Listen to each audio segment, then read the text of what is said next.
Bonjour à toutes et à tous, auditeurs, auditrices, Voix de femmes, dans une nouvelle émission, Niqash Maftouh, débat ouvert sur la migration et le cinéma.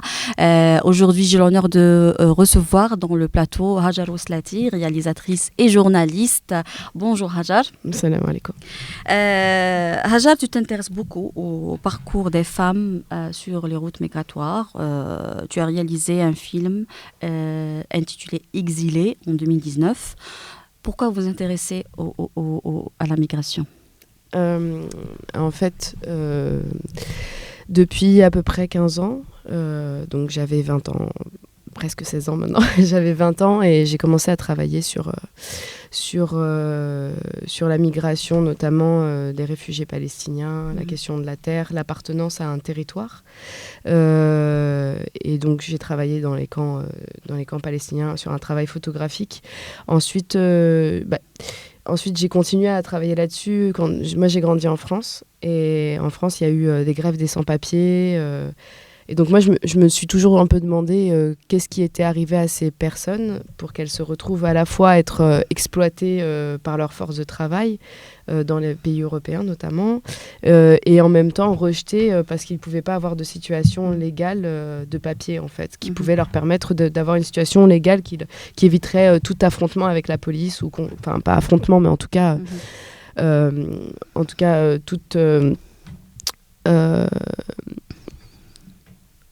toute situation irrégulière qui les conduirait soit à l'expulsion, soit à être dans des situations juridiques assez compliquées.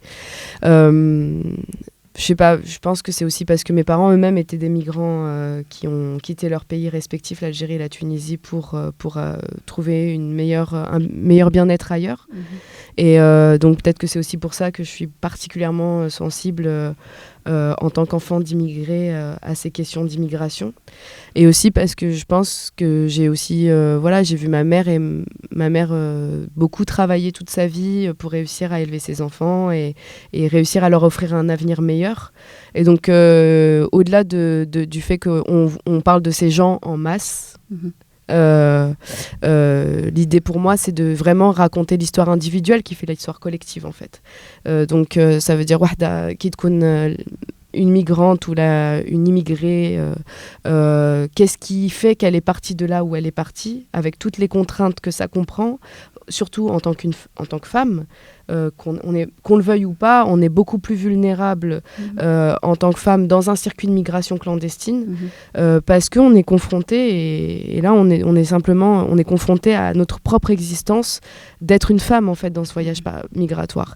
Et du coup, pourquoi on est prêt à subir tout ça sur la route, en fait, et quelque part, c'est aussi le prix que ces gens-là estiment être c'est le prix à mettre pour arriver en Europe et avoir cette vie tant rêvée qui consiste à pas grand-chose, en fait, qui consiste à aller travailler, à gagner bien sa vie, à pouvoir sortir sans avoir à craindre quoi que ce soit, que ça soit de l'ordre de l'agression à l'ordre du plaisir juste d'aller prendre un café en terrasse, ou peu importe. L'idée, c'est de vivre mieux et aussi de vivre mieux et de pouvoir subvenir aux besoins de sa famille, rester au pays. Parfois, c'est des enfants qui sont restés, parfois, c'est des frères et sœurs, parfois, c'est des parents.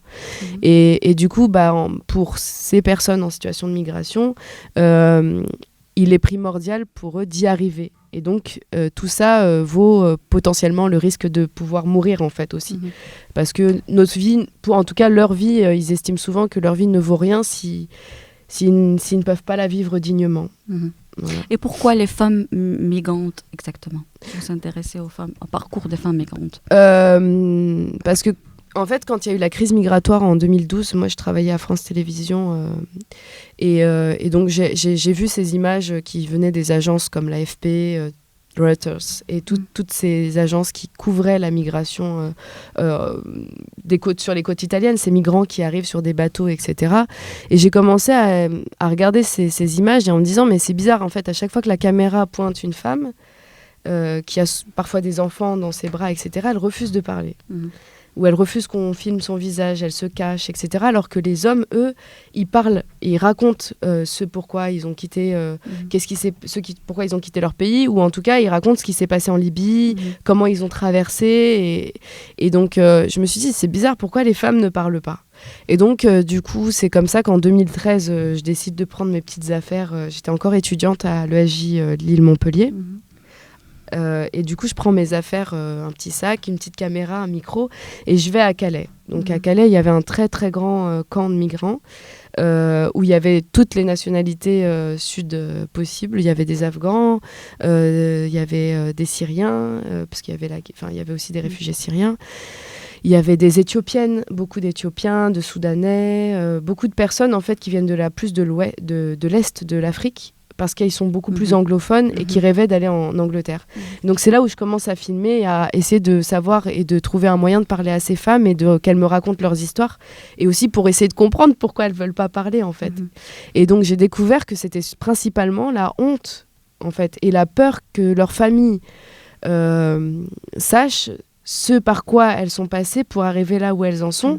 Et très souvent, ils cachent la vérité de leurs conditions migratoires. Ils disent jamais qu'ils vivent dans des camps. Ils disent, tu vois, ils se prennent en photo devant des jolies maisons ou des immeubles, devant une petite voiture. Ils disent pas que c'est la leur, mais ils disent pas non plus que c'est pas la leur. Tout ça pour montrer qu'ils ont réussi, qu'ils sont arrivés, parce qu'il y a une sorte de pudeur et de honte à dire qu'en fait on a traversé tout ça à sa famille, parce que moi je dis souvent qu'en fait on a tendance à nous faire croire en tant que femme que l'honneur c'est les hommes, c'est les fils de notre famille, et en fait on se rend compte qu'une fille elle fait une petite bêtise d'un cheveu, elle l'écarte en fait, et on remet tout l'honneur de la famille en question. Et donc je me dis souvent aussi que en fait finalement celles qui portent vraiment l'honneur d'une famille c'est les femmes en fait, par le poids sociétal, hein, pas forcément annoncé réellement quoi. Et donc les femmes ont moins de facilité à dire ce par quoi elles passent sur leur voyage. Hajar, vous avez réalisé en 2019 Exilé. C'est un film qui raconte l'histoire de deux migrantes, Gift et Priska, l'autre du Niger et l'autre du Côte d'Ivoire. Exactement. Comment l'idée est venue et comment vous avez développé l'idée du film ? Alors c'est assez intéressant parce que donc moi, je quitte la France sans jamais vraiment savoir que je partais aussi longtemps. Donc j'arrive en Tunisie et je rencontre des personnes qui travaillent pour des associations d'aide aux migrants. Et comme elles avaient entendu parler de mon travail sur Calais, elles m'ont demandé de continuer à travailler sur les femmes migrantes pour sensibiliser à la fois les Tunisiens à la situation des migrants subsahariens qui se trouvent sur leur territoire, en Tunisie, mais aussi pour sensibiliser les personnes subsahariennes aux risques que comporte la migration clandestine notamment. Donc j'ai commencé à travailler là-dessus et j'ai rencontré Priska qui venait d'être libérée d'une maison de Tunisiens à Sfers. Donc c'est à 350 km de Tunis au sud, où elle avait été enfermée dans une maison de Tunisiens et elle était femme à tout faire. Elle faisait le ménage, les lessives, tout, le jardinage aussi. Elle était esclave quasiment. Et elle n'était pas payée pour ça parce qu'elle devait soi-disant rembourser son voyage. Bon, c'est une histoire assez longue, mais vous pouvez le voir, puisque j'ai un site, du coup, vous pouvez voir les histoires dont j'ai traitées. Et donc, du coup, je rencontre Priska et on commence... ça s'est fait assez rapidement. Elle me dit, oui, moi, je veux parler et je veux dire à mes sœurs ce pourquoi je suis partie, mais aussi ce qu'on m'a dit et ce que j'ai trouvé réellement en Tunisie, en fait, et ce qui se passe pour moi réellement en Tunisie. Et donc, j'ai commencé à filmer. C'était vraiment les images de ce film, en tout cas sur la partie avec Priska, c'était des images de repérage. C'était pas du tout des images qui étaient destinées à être dans le film. C'est quand on rencontre, en fait, une personne qu'on a envie de filmer dans le documentaire ou aussi dans le journalisme, on commence un peu à filmer, à faire des photos, mais c'est pas les images qu'on va forcément montrer en fait. C'est vraiment des images pour dire voilà, j'ai envie de faire ce projet et essayer d'avoir des subventions, essayer d'avoir un peu d'argent pour pouvoir continuer à travailler. Sauf que en septembre 2016, moi je dois partir pour un voyage et bon, Priska m'appelle et elle me dit qu'elle est à la frontière libyenne, qu'elle va traverser dans la nuit et donc elle décède en traversant la Méditerranée. Donc moi j'arrête de travailler pendant 1 an et demi sur ce sujet et puis au bout d'1 an et demi je regarde les rushs et je retombe sur une interview de Priska qui me dit qu'en fait elle compte sur moi pour que le film se fasse et que la voix qu'elle porte elle et que toutes les autres femmes portent arrivent tout seuls. حتى الناس في بلادهم, genre la Côte d'Ivoire ou la Nigeria. Et donc voilà comment j'ai repris le travail et je suis allée au Niger et à Agadez notamment et j'ai rencontré Gift du coup. Qui est le personnage de mon prochain film aussi. Donc voilà. Et donc l'idée de croiser ces discours, ces paroles, c'est aussi parce que donc dans ce court-métrage, il y a ces 2 femmes, une francophone, une anglophone, et qui racontent presque la même chose en fait de leur parcours. L'idée, c'était aussi de montrer qu'en fait, toutes les femmes que j'ai rencontrées, il y a toujours eu ces mêmes discours en fait. Et toutes les femmes, à partir du moment où notre condition de femme fait qu'on est en migration, notre condition de femme fait qu'on arrive aux mêmes issues. Ça veut dire à la violence physique, au viol potentiel, à devenir aussi parfois pour certaines femmes travailleuses du sexe, parce qu'elles n'ont vraiment pas le choix en fait. Et parfois elles sont même contraintes de le faire parce que les passeurs leur disent elles vont travailler dans un restaurant ou bien elles vont travailler dans des hôtels, qu'il y a plein de travail, etc. sur la route. Et en fait, une fois qu'elles sont dans le chemin de la migration, on leur met presque un couteau sous la gorge en leur disant soit tu fais ça, soit nortluk. Donc forcément, elles se retrouvent pour certaines à être obligées de le faire. Et d'autres le font aussi pour survivre. C'est pas... voilà. Donc moi, je me suis dit, en fait, je pense qu'il n'y a qu'une chose, il y a rien de pire que le silence. Et de ne pas parler de ces choses-là, parce que en fait, c'est comme ça que des milliers de femmes et de milliers d'hommes se retrouvent sur des routes migratoires en pensant que c'est un Eldorado, alors que ça ne l'est pas du tout. Et la meilleure façon de combattre, c'est de raconter leurs histoires singulières et de permettre à nous d'être informés, aux personnes de pays de départ, parce que nous sommes aussi un pays de départ, l'Algérie. Il y a aussi des milliers de jeunes Algériens et des femmes de plus en plus qui traversent la Méditerranée en espérant une vie meilleure de l'autre côté de la mer. Et c'est pas exactement vrai. Donc nous sommes un pays d'accueil et nous sommes nous sommes un pays de transit, pardon, et nous sommes un pays de départ. Et les pays subsahariens sont des pays de départ quasiment uniquement. Donc du coup, on se doit de parler de ça pour sensibiliser un maximum de jeunes de nos pays et du continent africain. Hajar, vous préparez aussi un long métrage sur la même thématique. Parlez-nous un peu de ce... Alors, oui, avec plaisir. Du coup, c'est mon long métrage documentaire, il s'appelle You Don't Die Two Times, Matmout Shmarten, donc on ne meurt pas 2 fois. Et donc là, je me concentre essentiellement sur la vie de Gift, qui est la personne que j'ai rencontrée au Nigeria.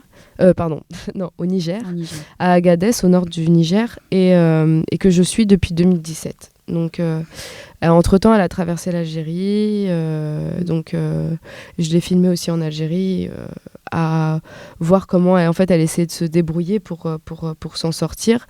Ça a été très complexe parce qu'en plus, il y a eu le Covid et que tout était fermé, donc elle ne pouvait même pas travailler, avoir un petit boulot, etc. Et donc, l'idée de ce prochain film, c'est en fait de raconter le contexte migratoire, c'est qu'un contexte en fait. C'est le paysage dans lequel elle évolue mais c'est de raconter sa quête intérieure, de ce pourquoi en fait humainement elle a choisi de quitter son pays et pourquoi en fait, qu'est-ce qu'elle recherche dans ce voyage, même si rien ne montre, moi personnellement, si je m'étais retrouvée dans sa vie, je me dis mais j'aurais pas tenu aussi longtemps, je serais rentrée chez moi ou je serais rentrée et là en fait c'est qu'est-ce qui l'alimente elle profondément pour qu'elle continue d'y croire et continue de se dire que dans sa tête c'est sa seule issue et donc c'est de ça dont je parle et en fait, j'essaye aussi de faire en sorte que dans ce film, en tout cas, j'espère que j'y arriverai, c'est d'essayer de faire en sorte que cette femme, elle soit pas seulement vue qu'elle soit pas vue comme une migrante, mais simplement comme une personne qui essaye de s'en sortir comme chacun d'entre nous en fait. Hajar, quelles difficultés vous avez trouvées dans le tournage de films exilés, surtout que les femmes migrantes refusent de paraître dans les médias et dans le cinéma? Alors, du coup, moi, j'ai aussi choisi de ne pas montrer le visage de ces femmes. Donc, c'est une volonté artistique et c'est une volonté vraiment déontologique que je porte à l'égard de ces femmes, parce que je crois au droit à l'oubli, en fait. Ça veut dire qu'une femme peut accepter de témoigner à un moment donné de sa vie pour que la parole soit dite et que ça serve à sensibiliser d'autres personnes qui pourraient avoir le même parcours qu'elle. Mais aussi, je crois profondément qu'une personne, après 20 ans, elle n'a pas forcément envie qu'on lui rappelle qu'elle a été dans cette situation. Donc, c'est aussi pour ça que moi, j'ai choisi de ne pas montrer dans l'intégralité les visages des femmes. On voit des bouts de corps, on voit des bouts de visage, on voit des choses, c'est un peu des tableaux, mais on ne voit pas précisément le visage de Gift en plein cadre. Même s'ils acceptent? Ouais, même si elles acceptent. Ça a été, en fait, pendant très longtemps, je pensais que c'était parce qu'elle préférait que ça soit comme ça. Et avec le temps et avec mon amitié que j'ai développée avec Gift, en fait, un jour, elle m'a dit, tu peux filmer mon visage. Et en fait, je me suis rendu compte que c'est moi qui voulais pas. Parce que j'ai pas envie que dans 10 ans, ou dans 15 ans, ou dans 40 ans, y a quelqu'un qui lui rappelle, si elle a envie de passer à autre chose, ce par quoi elle a traversé. Et voilà, et puis c'est quand même une histoire, on la sent, on la voit, on la ressent. Les difficultés que j'ai pu ressentir, ça a été parfois de l'isolement, en fait, quand on travaille auprès de ces populations, on a vachement peur pour elles. Donc on réduit notre cercle de gens qui savent sur quoi on travaille à très peu de personnes, et des fois elles se retrouvent dans des difficultés réelles, et donc c'est comment trouver une solution pour continuer à pouvoir les aider, parce que en 6-7 ans, ça devient une amie, c'est plus simplement un sujet de film.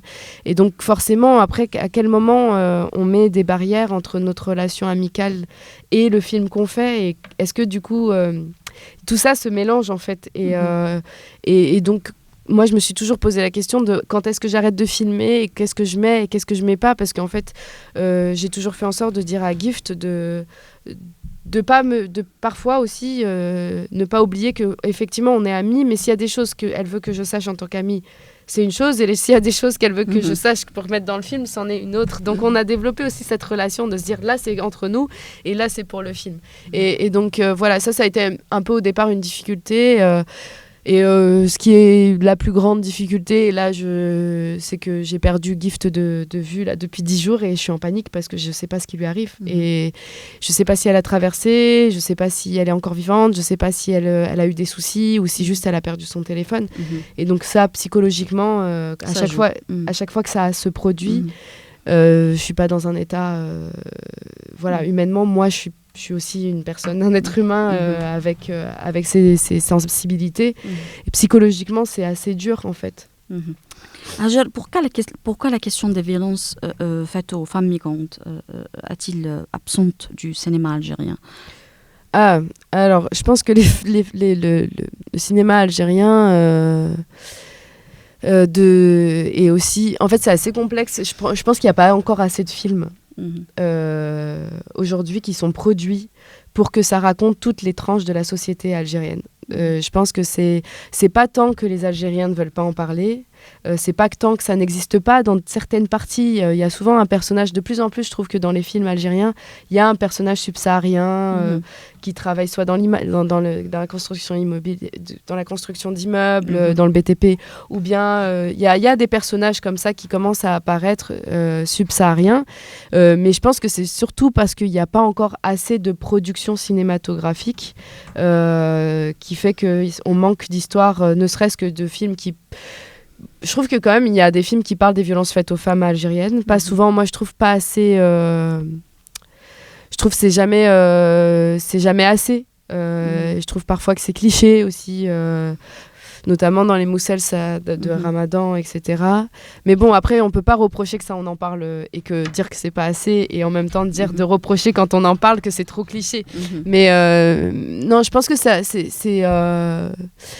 une thématique qui est taboue. Déjà, il y a très peu de relations entre les Algériens et les subsahariens, il y en a. mais il y en a très peu. Quand il y en a, c'est pas dans des sphères qu'on connaît forcément. Et je pense qu'il y a déjà aussi le problème des haragas algériens dont on parle pas assez de base, que ça soit dans la presse ou à la télé, ou que ce soit même dans nos cinémas et dans nos littératures, même si on en parle. Mais c'est jamais assez, en fait. C'est jamais...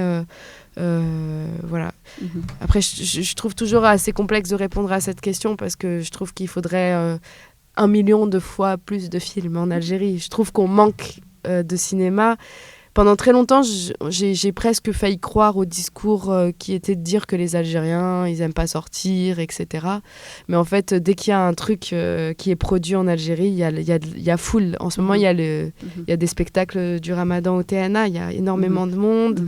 Je vois aussi le succès qu'ont les séries du Ramadan cette année. Une soirée, il y a, par exemple, Dama fait 6 millions, voire plus de vues sur YouTube. C'est extraordinaire. Ça parle, c'est vrai que c'est un peu cliché, mais bon, je me dis, c'est comme Plus belle la vie en France. Moi, j'ai jamais regardé vraiment, mais c'est exactement le même type de série, de feuilleton télé, ou Les Feux de l'amour, ou Dallas, ça a toujours été assez cliché. Mais je peux pas reprocher qu'on parle de choses qui sont des faits de société. On parle d'une mère célibataire, une mère qui se retrouve toute seule, veuve, avec ses 2 enfants qui vivent dans un quartier populaire, qui fait tout pour s'en sortir. Cette jeune femme qui deal avec un des personnages principaux. Il y a quand même... Bon, c'est toujours exagéré, mais c'est ça la fiction. C'est toujours une loupe posée. Il faudrait qu'il y ait plus de films algériens, et je pense que s'il y en a plus, on va commencer à avoir de vrais... il faut tout. Il faut des films comme Dama et des séries, des mousselsel. Mais il faut aussi de la comédie. Je trouve qu'on manque de comédie.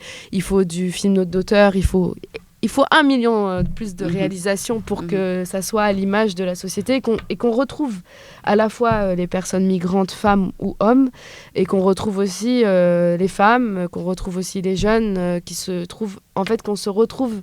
qu'on ait aussi un cinéma à notre image et qu'on ait un cinéma qui nous fasse aussi rêver.